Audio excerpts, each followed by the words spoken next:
Good morning or good afternoon to a lot of you, especially on the East Coast. This is Sean with BlueRidgeSilverhound, and of course, it's Saturday, which usually means one thing. I'm here to do a video for y'all. The Pocket Change Market Report is grown to be everybody's favorite, go-to report, just to see, how some of the most relevant raw, quote-unquote, varieties and errors have sold for on eBay here in the last, day and a half, so about 36 to 48 hours of just simply genuine sales that we're going to look at. And these are all coins in one way or the other that kind of hit that sweet spot of value where, if you find it in change or going through coin rolls or maybe, cherry picking from a coin shop or a show, generally, depending on that sweet spot dollar-wise, anything I would say under $100 that you just don't want to send to a grader, because grading coins cost money, on some occasions, on average, $30, $40 a coin, which can get pretty pricey. And, if you find something really neat and change that you just want to move and thinking that grading the coin will add extra value, I'm here to say that almost all the coins on the list don't warrant any sort of grading, because by the time you've invested the money in the grading, you'll still have a coin that's worth, say $30 or $50. It really doesn't make any sense. And, if you're trying to make money to, get that next big chase coin in your collection, you certainly need to keep that into perspective. So, like I'd say, these are all raw coins, ungraded. I generally don't talk about graded material on this report. For the most part, what are some of the most attainable pieces to find today? And, we don't talk about the multi-thousands of dollars of coins on the list. It just doesn't make any sense because we're trying to have realistic expectations of what we want to find out there. And every single coin up and down this list is pretty realistic on one aspect or another. So I am happy to bring this report. We got 35 just incredible coins. We'll even talk about a few photography tips along the way and probably do some sort of more official type video discussing that, because photography for a lot of people is still an issue. How do I get the most crisp of photos? How do I get the close-ups to be just absolutely clear? And lighting is also a challenge for a lot of people. We're going to talk about that probably in another video, but I wanted to let you guys know that is forthcoming. Seeing we're in the summer months now, kind of officially. It's a good time to kind of gear up for photography and listing tips and all that. So that way, when we get to the fall months, where most collectors come back into the marketplace, you guys will be ready to go when it's time to sell. All right, so let's go ahead and jump into the first coin on the list. This is one of the most recent sales of an error coin on the list. Now, the seller had originally listed this one as being a double-struck coin, although I do not see any indication of it being a double-struck anything. It is definitely off-center by about 65%. So at least there's that. The only thing worth noting is that it doesn't have any actual physical to the eye date on here. And I believe this looks like a pre-1983 bronze coin as well. You just don't see any of the exposed zinc like you normally would on these off-center struck errors. This one right here sold for $24.44. Pretty decent, type coin of this type of error. However, most collectors of this specific error type want the full date and mint mark because they do collect by date. All right, and then they generally pay a lot more money for those types. All right, so now you can definitely tell this one is a copper-coated zinc. You have a lot of exposed zinc here in this area of the coin, but what we have here is a Lincoln Memorial cent, post-1982, of course. It doesn't have a date, so we don't know what that is, but I can tell you this, it is a double-struck error. So you have the main strike that you see here, and then somewhere along the line, the same coin got fed into the striking chamber, sans the collar. And yeah, here's your secondary strike. It's about 80% off center. Again, you can see Liberty. You can see the backside of the bust right here for Lincoln. But no physical date. And that kind of tempers down the value factor of this type of coin. Great photography, by the way. You can't ask for anything better here. This one did sell for $79.15, surprisingly. I think just the overall crispness of this particular error type is really what made it sell for the amount of money it did. So if you have the ability and you have the resources to obtain 1972 BU coins, whether it's BU rolls, whether it's singular coins at a coin shop, or, you know, whatever is easiest, I guess. eBay's been cherry-picked to death, but there are still cherry picks to be found. Adam Chambers can kind of testify to that.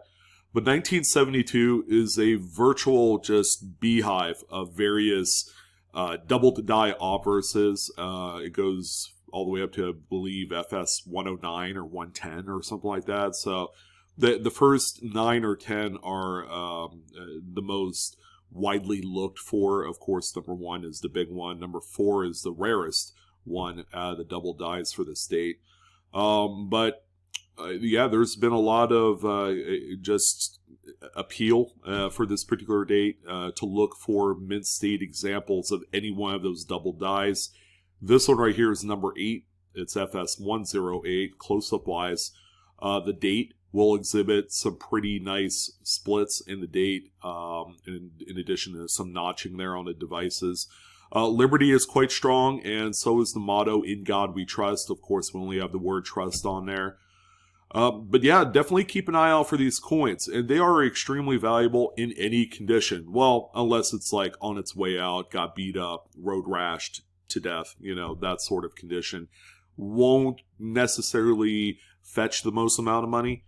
But this one right here is a really nice mint state red. And as always, condition is everything. People want the highest graded examples of these coins. This one, I'm happy to say, sold for $121.94. Can you imagine, you know, obtaining a mint state or BU roll of these coins and finding like 10 of them, you know, for the 108? Then you would have made about $1,000 profit, which does happen. You just need to, you know, have the resources to find some untapped, unsearched rolls, and they're kind of few and far between these days.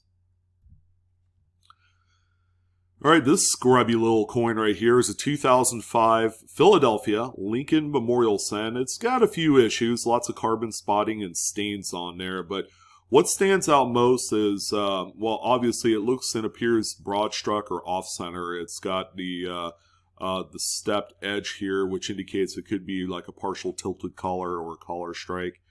You have this flatness right here. Don't know if that's a legitimate clip. I mean, you can see the buildup on the reverse right here. So because it's a copper coated plated zinc coin, you know, the clips that this could possibly be will appear a little bit different. So even coins like this, where aesthetically they're not too pleasing, but you know, to an error collector, they might see something here. You know, I guess you would consider it a dual error if this clip checks out. But this coin right here is sold for $6.74. Again, not pretty, but you know, you could squeeze out a few dollars out of this coin if you need to on the secondary market.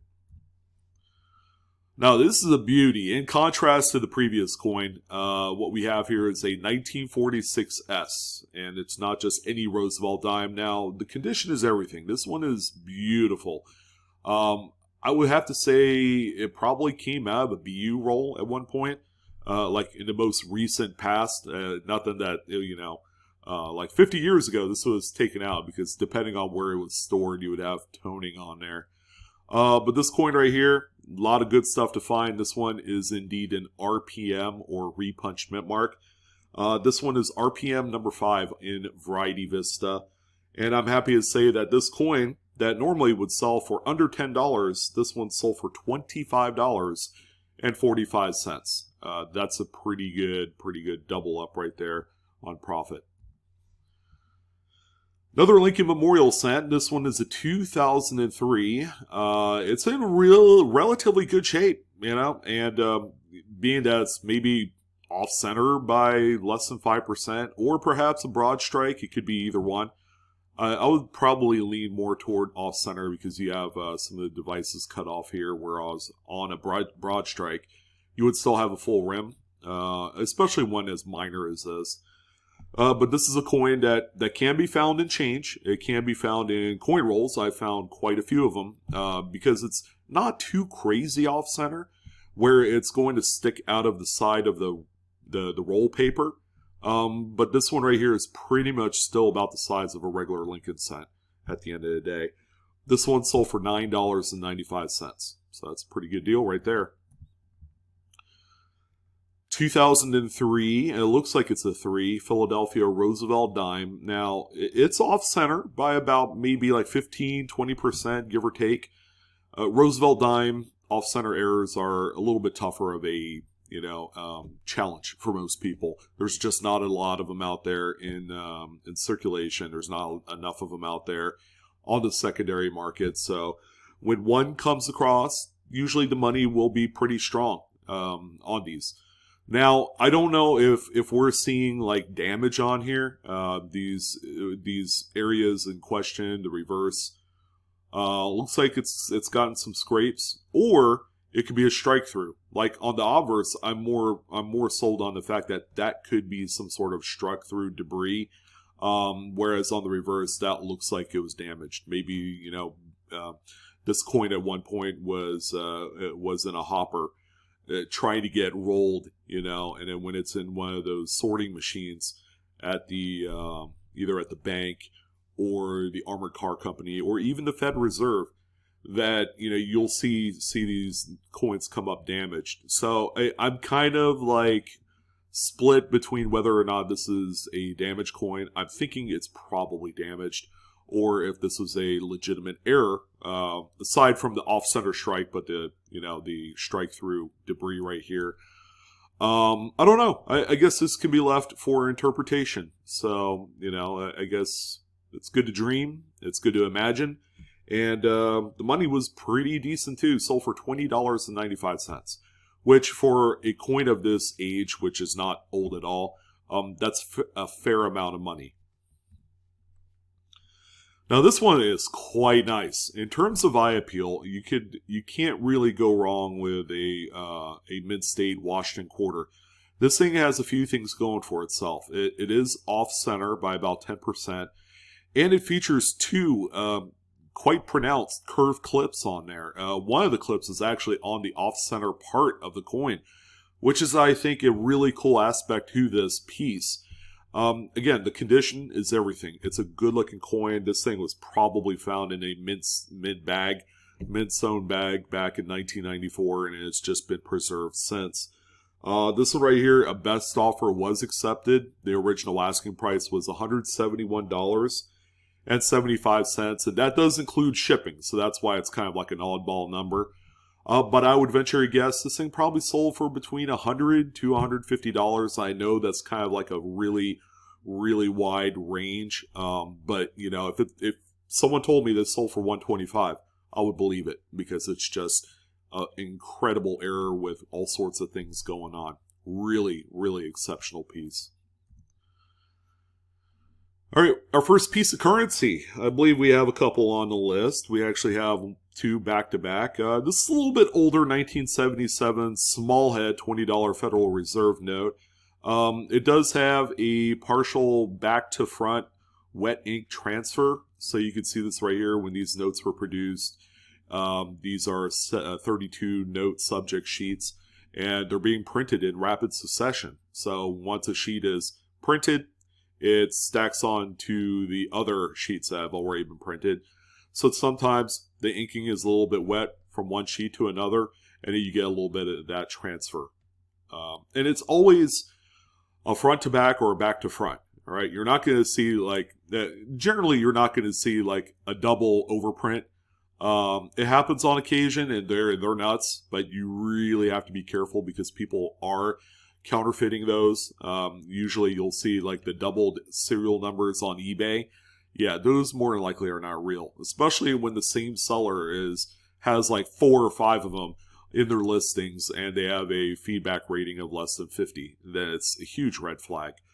And generally those type of notes are graded anyways. You don't sell those raw. Under any circumstances do you ever sell doubled image print, or I forgot the actual technical term for that currency error. But under normal circumstances, you don't sell stuff like that unless it's graded, because they sell for an extraordinary amount of money, many thousands of dollars, even on much newer notes. But anyways, this one sold for $120, and because of the condition of note, I think that's a fair amount of money for this. And on the back, it doesn't show a whole lot, although it does have one pronounced centerfold. So this one, I would say, is more along the line of an AU grade in currency. Now this one's cool, and quite frankly, it took me by surprise. It's a 2013 Benny Franklin $100 bill, and just look at the serial number. It's a 4-digit low serial. I guess it's considered a low serial, but it's also a star note, and I'm willing to bet this one has probably got a small run, only because it's a 4-digit serial. But you know, when you have a combination of either a star note with a fancy serial number or a star note with a actual error, which, believe it or not, on the list we do have one of those, and you know, it's crazy because star notes are replacements, right? As these notes are being produced at the BEP, something goes wrong, something goes haywire on the sheet. Maybe you know, there was a fold on one corner and it just destroyed one bill on there. Then they'll replace it with a star note. So the star notes, in theory, aren't supposed to have any sort of errors on them, because they are the error replacements through the, you know, normal QC process. But this one right here, ladies and gentlemen, through 41 bids, sold for $203.49. I mean, normally I would tell most folks, if it's a minor error or, you know, like a serial number that's like a 5-digit serial number, which, you know, it's not really a low serial. Some people have asked, well, do I keep this? $100 bill is a high enough face value, I guess, to where you really have to make the smart decision. Is it worth more to you to spend it as a $100 bill? Or, you know, if it's sold for like $120, you also have to take into account the fees through eBay. And, you know, it may just not be worth it. This one worked out really well because it was able to gain double face, you know, which is what you want for the high denomination notes. The back of the note, nothing to point out here. The next coin that we have here, again, just a testament. Check out your scrap silver. I mean, seriously, how much is a 90% silver Franklin these days? About $7.50, $8. So this one right here has a very, very small straight clip. You do have a little bit of a Blakesley effect here. Nothing really major to write home to mom about, but it's a 1951S, a little bit tougher date. And this one sold for $22.99. So figure 3 times silver value. That is not a bad deal at all. Keep that in mind. I love older coins like this that are raw and they have a lot of character. The coin itself is in phenomenal shape. You know, I'd venture to guess it's probably like a high AU 58, maybe a mid-state 61 on its best of days. But look at the obverse. Lots of die cracks and you know, internal die breaks right here over the S and states. Even has a little bit of you know, kind of a light die clash in there, which is quite common, by the way, on some of these 3-cent nickels. But this is an 1865. It's the most common of the bunch. And pretty nice coin with lots of characters. Sold for $105.44. That's just, I think that's about a fair rate for a coin of this condition. I've seen them sell for a little bit less, you know, like $60, $70 in AU 58. But this one right here, pretty nice. It's a peach. All right, so I personally enjoy going through foreign world coins. All right, and it's for reasons like this. This is a 2001 India 2 rupees coin, quite common actually.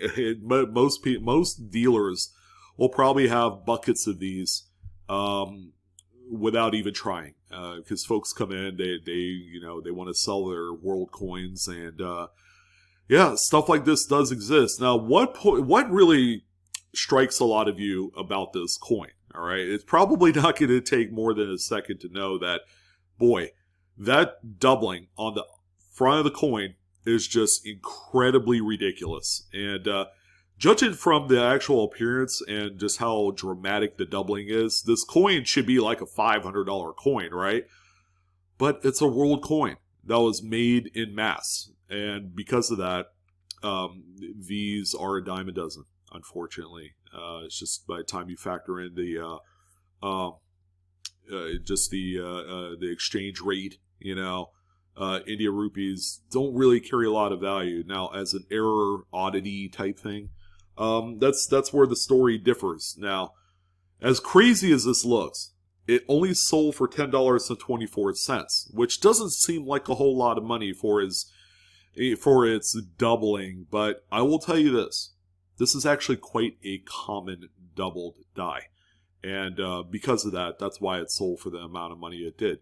In addition, world coin errors don't command nearly the same cachet as U.S. coin errors, save for a few countries like England, Australia, Canada. These are a few countries. Mexico are a few countries where if you're able to find like an overdate or a double die or something like that, or just a regular error, those coins command quite a bit of money because folks from those countries collect those and they want the best examples. All right, someone had asked me, because I received a picture from a patron, a viewing patron, about a pretty well-worn 1995 double die offers FS101. How much is it worth? I'm like, well, it can't be worth no more about $10-20. But this is the best representation of one that exhibits quite a bit of circulation wear, but you can see just a doubling here on Liberty. It's quite strong, in addition to In God We Trust. Probably an XF40 net grade. It's an overall pleasing example, but 95 DDOs grow on trees. There's a lot of them. If you wanted one that's in really nice mint state red, they're like a $50-$60 coin out of the box. This one is $20, and that's how much it sold for. Now, we don't see these type of errors on the earlier dated Jeffersons, but we have a 1940 Philadelphia Jefferson nickel. It's off-center by about 15%-ish, 15 to 20%. Overall clean coin. It's got the normal it's been circulated, which is pretty crazy. Normally, someone would look at this and they're like, "Oh yeah, that thing's off-center. It looks funny," and they'll pull it out of change, and possibly could be still mint state, but this one definitely has seen some action. You can just see the gunk here and the devices. A really honest to goodness coin. This one right here through 9 bids, and this is how tough these are. Sold for $64, which is a pretty good amount of money.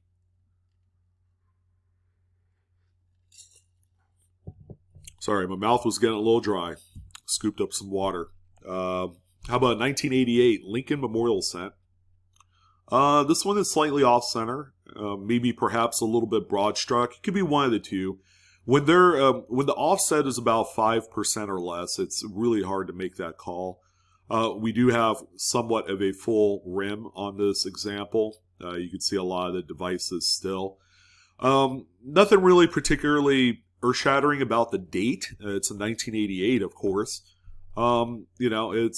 It's minor, but someone saw the value in this one that with 10 bids sold for $16.95, and this one is actually based off of the red background, sold by one of my favorite sellers. I remember the word vet in his eBay handle, and he sells quite a few coin errors. He's got quite the selection.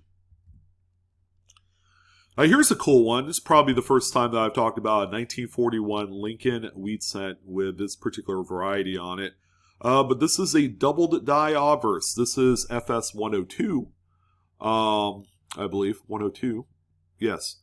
And as you can see, the condition of the coin isn't like fantastic, but you should definitely keep an eye out for coins like this. There's a few like key hit dates of the 30s, 40s, and 50s. 36 with 3 DDOs. 41 has a couple of them. 42 with its doubled crazy eyelids. 47, there's a number of them. 45 is another one with a nice minor DDO. It also is a cherry picker's guide variety. But this one right here features some pretty nice doubling. Now, you can't really tell too much with the word Liberty. There is some doubling here, but because of the circulation, it kind of gets obliterated. But when you look at In God We Trust, that's where you see a lot of the doubling. It's actually most strongest on the motto. This one right here is sold for $45. So even in this condition, still warrants a lot of money.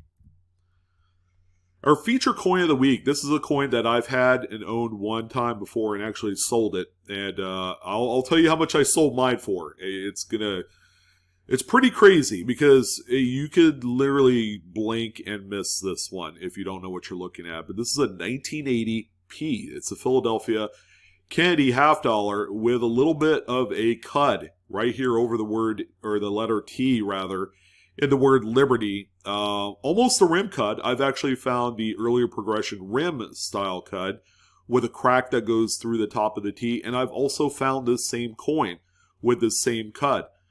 I mean, straight up, it sold for $75. $75. And the condition of the coin isn't fantastic, like it blows you away. My example was like a mid-state 63, 64, and I sold that one for $135. So there's something about this cud that makes it worth a lot of money. And cuds on candy half dollars are quite tough to find anyways. It's one of those denominations where you're going to have a hard time finding some of these cud die breaks. But probably the reason why that this one sold for the amount of money it did was that it's one of the more semi-significant looking cuts, even though it's this small. So keep an eye out for these. There's also a few other dates that have like the long rim cuts, and I've found a few of those. But man, you would believe how many half-dollar roll hunters overlook stuff like this. It's all about the silver, silver, silver, right, guys? It's like, I found 3 40%ers. Congratulations, you made $10. But when you find stuff like this is where a lot of the gravity of the situation hits you in the face. You're like, I can't believe I overlooked stuff like this when they're selling for $75 to $100. Now you know. And speaking of which, how about this one right here? 1980 Philadelphia Washington quarter. Now, the seller had mentioned that this was a chain strike, and it could be. You have kind of like a flat roughness right here on the off-center part of the coin, and that's what you normally want to see. That means that possibly 2 coins might have chained up together, but yes, this coin does indeed have damage. You can see the scrapes on the obverse of the coin. And as detrimental as that looks, it actually did not affect the coin too much. Being that it could be a chain strike coin, that is where a lot of the value might be, and you just don't see them that often. This one right here, through 10 bids, sold for $134.50. Here's another candy half dollar, this time a 1971D. Look at your Kennedys a whole lot closer. Look at them. Look at them. Look at them. Now, what's so special about this? Well, you can see that the obverse appears a little bit off-center, but the back of the coin is completely centered. So yes, this is a misaligned die. It's on the relatively minor side of the scale, and at first I'm like, what the heck are these red things on here? And I think they're the soft tip coin handling tongs that people like to use. Me personally, I'm not a fan of them. But Yeah, the coin obviously has been circulated. Yeah, you can just see it's probably like an AU 50, somewhere around there. This one sold for $33.15. Again, I'm willing to bet that a lot of you avid roll hunters, the ones, especially on YouTube, because I got my eye on you guys, who just flip through the coins without actually checking to see if you have a rare friggin' variety that's worth 5 to 10 times that 90% silver half you found, is just mind-boggling to me. And speaking of which, here's another one I'm willing to bet that you guys don't know about, because this is the first time that I've chronicled a sale of this type on the 1973, get this, doubled die reverse. This is DDR number 1 in Variety Vista. 73 Philadelphia. Keep this one in the mental Rolodex of varieties, you roll hunters, you. Don't underachieve, because you might be overlooking these. And I'm willing to bet that about 99.99999% of you are. But this one right here, yeah, get under that magnifier, or get over the magnifier, and check out the doubling here. You can see the split in the reverse devices all the way around. You got the notched serifs on like the S and the R. Look at this. It's just beautiful. Yeah. Again, this is another coin that sold for $29.91. Why in the world would you overlook this is beyond me. There's a lot of things to find in candy half dollars. You just have to take the time to look. In addition to all the other errors. You know how many rotated die errors that people come across on candy half dollars? Yeah, and it's not the roll hunters. It's the actual hunters of varieties and errors. Here's an 1863. This is a white cent, is what we call it. It's the copper nickel type. This one right here just has a really nice reverse retained die break. You can see just a little bit of displacement in certain areas, so that's a pre-cut right there. Beautiful coin, sold for $40.94. Not a high-grade specimen, probably a VF20-ish. You do have letters of Liberty that's still visible at this point. But there you go. That's a nice one. Another double-struck coin, this time a 1985 Philadelphia Jefferson nickel. This one is double-struck. What's cool is you actually have a date and mint mark that's visible on here, and guess what? Collectors do care about that stuff. This one sold for $75.64. Pretty strong money, but, you know, it's like nearly the same amount of money as the Lincoln cent that we saw earlier in the video. So, I don't know. It's just double-struck coins are quite valuable with or without a full date.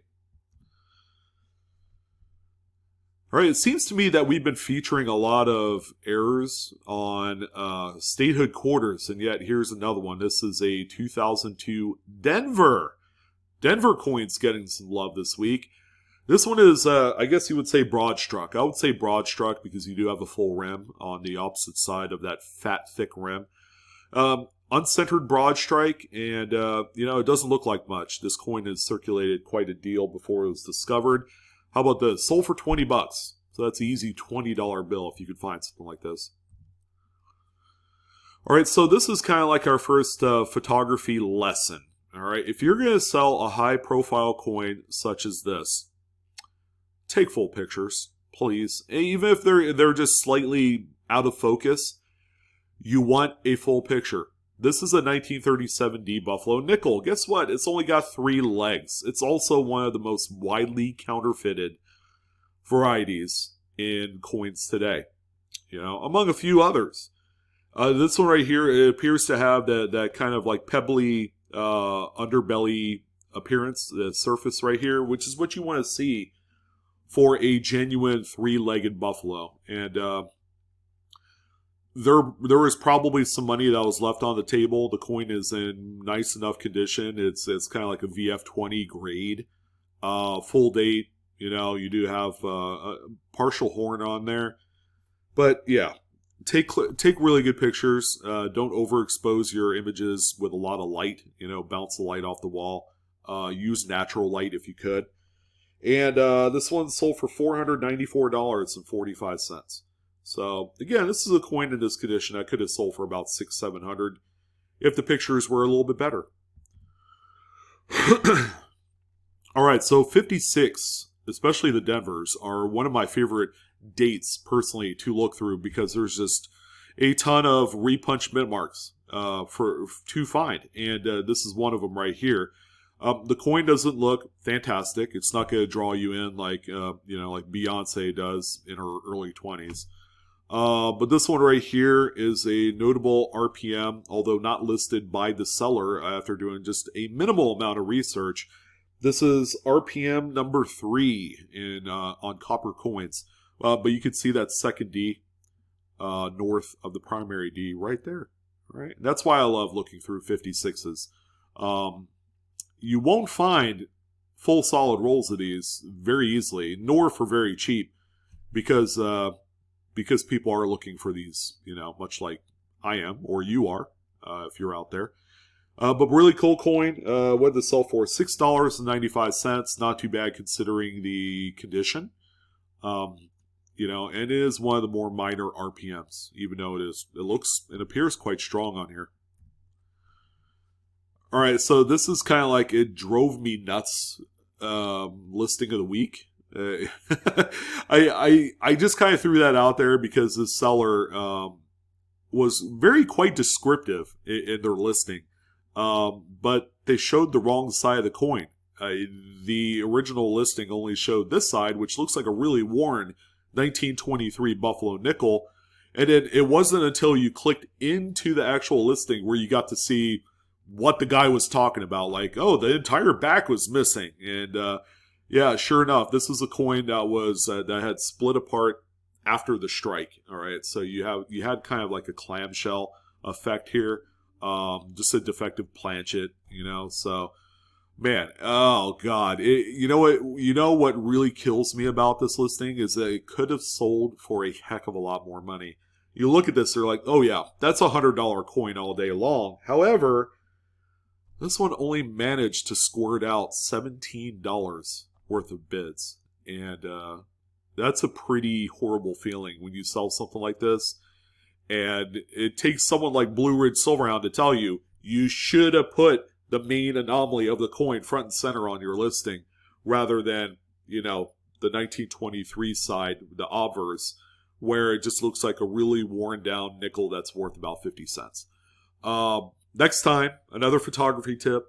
You see how I have both coins or both sides of the coin mated together on one image? Please do that with your main listing image. Is you put both so people can see exactly what you're working with, and chalk it up for a future lesson.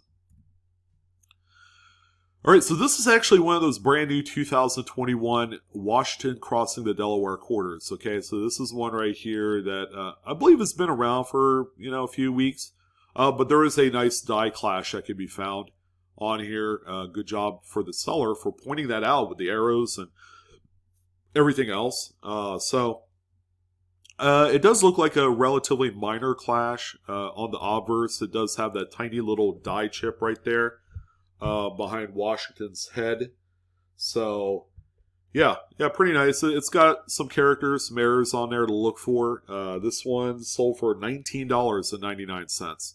So, quite nice. And, just keep an eye out for stuff like this. All right, and also keep an eye out for stuff like this. The U.S. Mint is known to package up error coins in their mint sets and proof sets. All right, so the proof coins with errors on them are very desirable. But mint sets are also kind of a target as well. This is a 1992 candy half dollar in a sealed mint set with what looks to be an apparent strike through right here on the obverse of the coin. So that's pretty cool. Good job by the seller for pointing that out, for even finding it. And this one sold for $29.30. Oh boy, one of my favorites. 1955, Lincoln Wheat Cent. This one is referred to as the poor man's double die. So before I get in close to the date to show you guys what that looks like, just examine the overall deterioration of the dies used on this one. Yeah, it's pretty bad. The dies were Pretty close to terminal at this point, even though it doesn't show a whole lot of like little die cracks and all that great stuff, die breaks. But you can just see on both the obverse and the reverse of the coin just how everything just looks so mushy. But it is an honest to God, mid-state coin. The poor man's double die gets its namesake because it looks like it has an extra 5 here. All right, and these things are well known even since going back 60 years. This one right here, surprisingly sold for $36.99, only because it's quite strong and it's a nice grade. All right, photo tip number 3. Take your coins out of the 2x2 flips, or else you're going to end up with all sorts of like highlighting mess on the plastic of the coin. But this is a 1965 Lincoln Memorial cent with, count them, 2 curved clips on there. Pretty nice error. Sold for $12.99 with the coin out of the flip, which, by the way, these things sell for about 0.25 cents. That's how cheap they are. Or, a quarter of a penny is what I really meant to say. Not 25 cents. But these things are a dime for 100. That's how cheap they are. $13 for this one. Oh, another good one to look for. These are still quite common out there. This is a 2007 George Washington. This one more than likely is a Philadelphia struck coin. Yeah, what are we going to see here? You guessed it. A missing edge lettering. And it's most common on the George Washingtons. And for a while, the prices have dropped down to a few bucks because that's how common they were. But this one sold for $20.98. We just don't see nearly as many of them as we used to.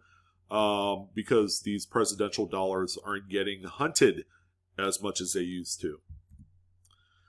Another off-center 1966 Roosevelt Dime, quite out of focus as well, but that's okay.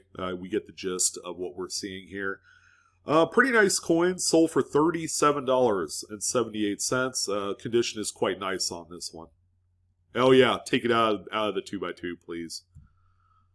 All right, so here's that star note with an error. All right, so we have an obvious shift in the third printing because you can see this serial number string is overlapping United States of America, just a shade, and all it takes is just a little bit of an overlap to make it a true blue error. But yeah, it's a star note. Even back in the 1930s and 40s, these were used the same way to replace some of those damaged printed notes.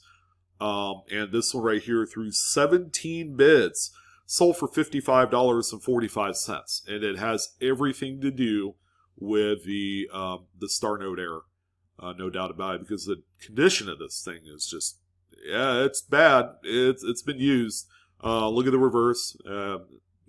Just goes to show you that this note had a lot of love back in the day. All right, so what are we going to end it off on? And, how about a brand new 2020 Philadelphia Lincoln Shield cent with all sorts of bits and pieces going on here. It's off-center by a little bit, probably 10%. It also exhibits a partial tilted collar. Even has the early progressions of a die chip right here above the shield, which is pretty cool. But yeah, you have a lot of exposed zinc on here. But yeah, this is something you can find and change on a brand new coin, no doubt. No less, through 11 bids, sold for $24. That's pretty good. Well done. And that, ladies and gentlemen, is going to do it for the Pocket Change Market Report. Guess what? It's time to go out and do some hunting. All right, so I wish you guys the best of luck in all of your hunting endeavors. I'm your host, Sean, again, with Blue Ridge Silverhound. Don't forget to like, share, or subscribe to my channel. If you haven't done all 3 of those, then you have your work cut out for you today. And Coinaholics, we are discovering together. So have a wonderful rest of your weekend. I'll see you on the next coin video, and take care.